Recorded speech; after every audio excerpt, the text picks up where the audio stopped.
Passenger জাহাজটা দেখতে পাচ্ছেন, আজকে হচ্ছে এই জাহাজটাতে বাংকার দিব। আসসালামু আলাইকুম, আমি মেরিনা নাজমুল, আশা করি সবাই ভালো আছেন।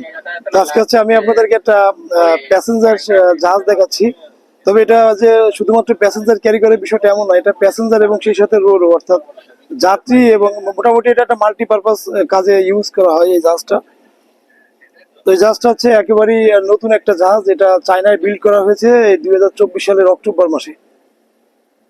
আর এই জাহাজটা সেলিং এর পর এই যে প্রথম হচ্ছে মরিশাসে এসেছে। আর এটাই হচ্ছে এই জাহাজের প্রথম হচ্ছে আপনার বাংকার, যে বাংকারটা হচ্ছে আমরা দিচ্ছি। এই জন্য খুব ভালো লাগতেছে যে একটা নতুন জাহাজের প্রথম বাংকার আমরা দিচ্ছি। আর আজকে হচ্ছে আমরা টোটাল 350 টনের মতো বাংকার দিব এই জাহাজটাতে।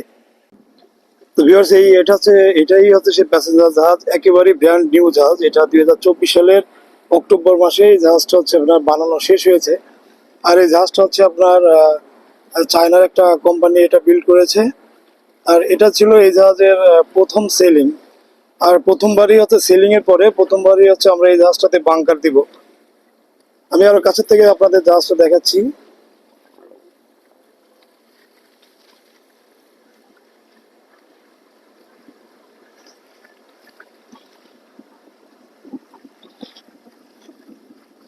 প্যাসেঞ্জার জাহাজগুলো আসলে দেখতে দুর্দান্ত সুন্দর লাগে,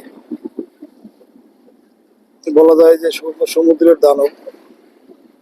আর এই প্যাসেঞ্জার জাহাজগুলোর স্পিডও হয় দুর্দান্ত, হাইয়েস্ট স্পিড হয় প্যাসেঞ্জার জাহাজগুলোর।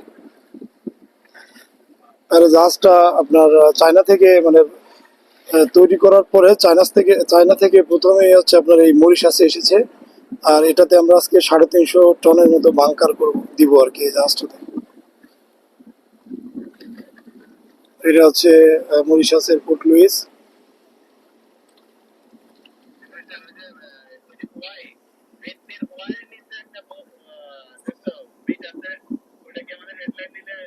আবার এই জাহাজটার একেবারে উপরে এই যে অংশটা দেখতে পাচ্ছেন, এটা হচ্ছে মূলত হেলিপ্যাডের অংশ।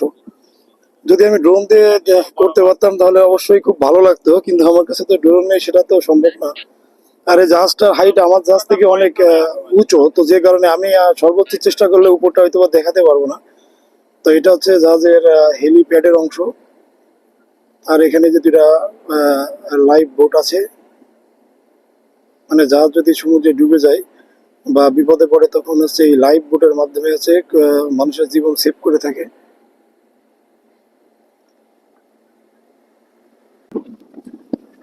আর এই জাহাজটা হচ্ছে সাইপ্রাস ফ্ল্যাগের জাহাজ, যেটা আমি আগেও বলেছি। তবে এই জাহাজটাতে এখনো কোনো প্যাসেঞ্জার ক্যারি করা হয়নি। এটা যেহেতু একেবারে ব্র্যান্ড নিউ, তো এরা বাইদা বাই হয়তো বা এগুলোতে অপারেশনাল কাজে যাবে। তো এই যে আপনার যারা আসলে প্রচুর অর্থের মালিক, তারা হচ্ছে পৃথিবীর বিভিন্ন দেশ সমুদ্রে এই প্যাসেঞ্জার জাহাজগুলোর মাধ্যমে ঘুরে থাকে। এটা হচ্ছে একটা দুর্দান্ত সফর। তবে অবশ্যই এটা খুবই ব্যয়বহুল, যেহেতু সমুদ্রের এই যাত্রাগুলো ব্যয়বহুল হবে, এটাই স্বাভাবিক।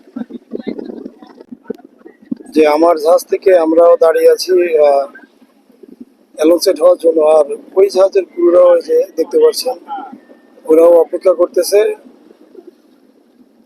আমাদের আমাদের সাথে অ্যালোনসেট করার জন্য।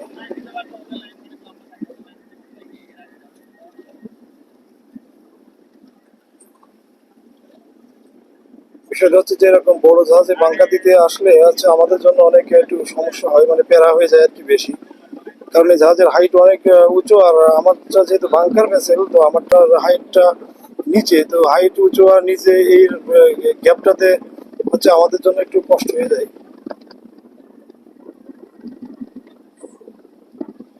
ভিডিওটা কেমন লেগেছে অবশ্যই কমেন্টস করে জানাবেন। আর এরকম নিত্য নতুন ভিডিও দেখতে আমার পেজটা অবশ্যই ফলো দিয়ে সাথে থাকবেন। আর এই প্যাসেঞ্জার জাহাজটা হচ্ছে আপনার লম্বায় প্রায় 200 মিটার, অর্থাৎ সম্ভবত 194 মিটার লম্বা।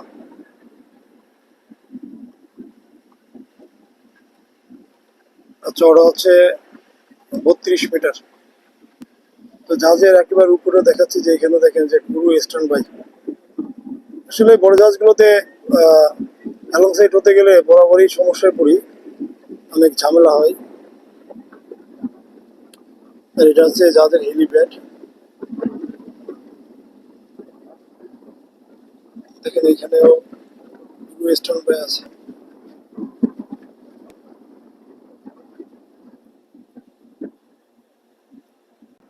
তো ভিউয়ার্স, এই ভিডিওটা আপনাদের কেমন লেগেছে অবশ্যই কমেন্টস করে জানাবেন। আর হচ্ছে যারা আমার পেজটা এখনো ফলো দেননি তারা পেজটা ফলো দিয়ে সাথে থাকতে পারেন এরকম প্রতিদিনের নিত্য নতুন ভিডিও দেখার জন্য।